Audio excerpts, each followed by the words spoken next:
अस्सलाम वालेकुम दोस्तों।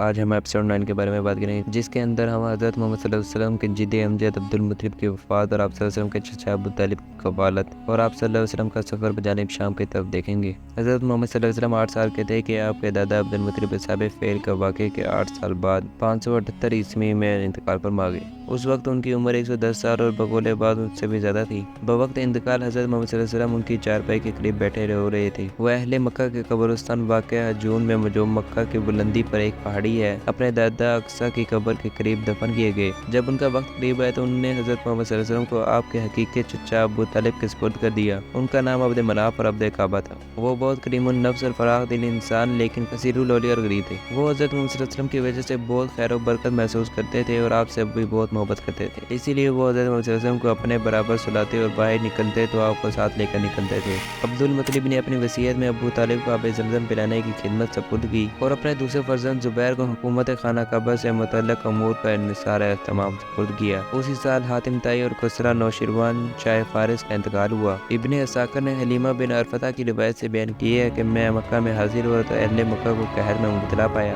उस पर कुरैश ने अबू तालिब से कहा, ए अबू तालिब, वादी मक्का में सख्त कहत और खुश्कसाली है, जाइए और बारिश की दुआ कीजिए। बस अबू तालिब चले तो उनके हमरा एक कमसिन लड़का भी था जो इस चमकते सूरज की तरह मुनव्वर था जिस पर से बादल छट गए हों। उनके गिर्द दूसरे लड़के भी जमा हो गए। अबू तालिब ने आपको पकड़कर आपके पुश्त खाना काबा से मिला दी। फिर उस लड़के ने अज़्ज़ो इंकिसारी से दुआ करने वाले की तरह अपनी उंगली आसमान की तरफ उठाई। उस वक्त आसमान पर बादल का एक टुकड़ा भी ना था, लेकिन उसके बाद ही यकायक हर तरफ से बादल घिर घिर के आने लगे और खूब मूसलाधार बारिश हुई, जिससे नदी नाले बहने लगे और ज़मीन सबसे शादाब हो गई। उस वाक़े पर अबू तालिब ने हज़रत मोहम्मद सल्लल्लाहु अलैहि वसल्लम की शान में दर्जा झेल मुदय्या इशार किए। वो रोशने जबी और मुनव्वर हस्ती हैं जिनके रोज़े ज़ुबा के वास्ते से बादलों से बारिश मांगी जाती है। वो यतीमों का सहारा और उनका फरिया दस्त और बेवाओं का हाजत रवा है। शाही के करीब पहुंच जाने वाले आले हाशिम ने उसके साए में पनाह ली तो वो आपके पास से नेमतों और एहतवाल से मालामाल हो गए। ये दो शेर अबू तालिब के तवील कसीदे से माखूज हैं। अबू तालिब ने जब इस दुआ के बाद बारिश का मुशाहिदा किया तो ये कसीदा कहा। वो इससे कबल भी एक मरतबा इस तस्का का मुशाहिदा कर चुके थे।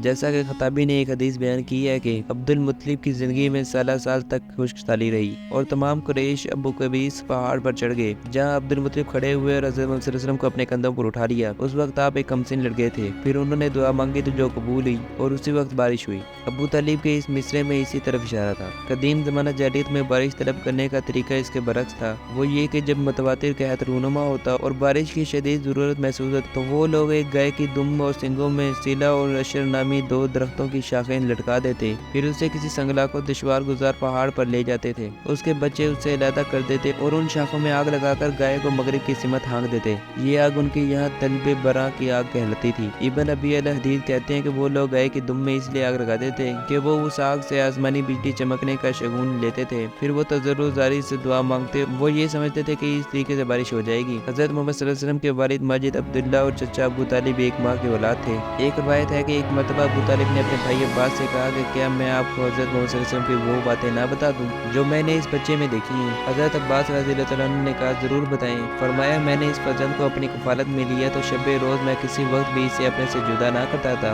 और ना ही इसके बारे में किसी और पर भरोसा करता था। मैं इसे अपने ही बिस्तर पर सुलाता। एक मरतबा मैंने इससे कहा कि अपने कपड़े उतार कर मेरे साथ सो जाए तो मैंने इसके चेहरे पर नागवारी के आसार देखे, मगर इससे ये भी गवारा ना था कि खुलकर मेरी मुखालफत करे। चनाचा इसने कहा कि ए चचा जान, आप अपना मुंह मेरी तरफ से मोड़ लीजिए ताकि मैं कपड़े उतार सकूं, इसलिए कि किसी दूसरे शख्स को मेरा जिस्म देखना ज़ेबा नहीं है। मुझे उसकी बात पर ताज्जुब हुआ मगर मैंने अपना मुंह मोड़ लिया और वो बिस्तर में दाखिल हो गया। जब मैं भी बिस्तर में लेटा तो मुझे महसूस हुआ कि मेरे और उसके दरमियान एक कपड़ा हायल है, हालांकि कि मैंने बाखुदा कोई कपड़ा दरमियान में ना रखा था। मुझे ये भी महसूस हुआ कि उसके जिस्म नहायत नर्म और नाज़िक और खुशबू से मुअत्तिर है, गोया मश्क में बसा हुआ है। मैंने उसका जिस्म देखने की बहुत कोशिश की मगर ना देख सका। बसा औकात मैं उसे बिस्तर से गायब पाता। जब उसकी तलाश में बाहर निकलता तो वो मुझे पुकार कर कहता, ए चचा, मैं यहाँ मौजूद हूँ, आप वापस आ जाइए। ये सुनकर मैं लौट आता। बसा औकात ऐसा हुआ कि शब का कुछ हिस्सा गुजरने पर उससे एक अजीबो गरीब कलाम सुनने में आता जो मुझे पसंद आता। हम लोग खाने पीने से कब्र खुदा का नाम लेते थे, न बाद में उसकी हमद करते थे, लेकिन ये फर्जद खाने के आगाज पर बिस्मिल्लाह अल्लाह कहता और फरागत पर अल्हम्दुलिल्लाह कहता। मुझे इस पर बहुत ताजुब होता। फिर मैंने उसे न कभी झूठ बोलते हुए सुना और न उसे हंसते हुए देखा, न कोई जाहिलाना बात करते देखा, न किसी दूसरे دوسرے کھلاڑی بچوں کی طرح کسی طرف کھیلتے ہوئے دیکھا۔ آج کی ویڈیو کا اختتام ہم یہیں پر کرتے ہیں۔ اگلی ویڈیو دیکھنے کے لیے ہمارے چینل سبسکرائب کر لیں تاکہ آپ کو ایسی مزید ویڈیوز ملتی رہیں۔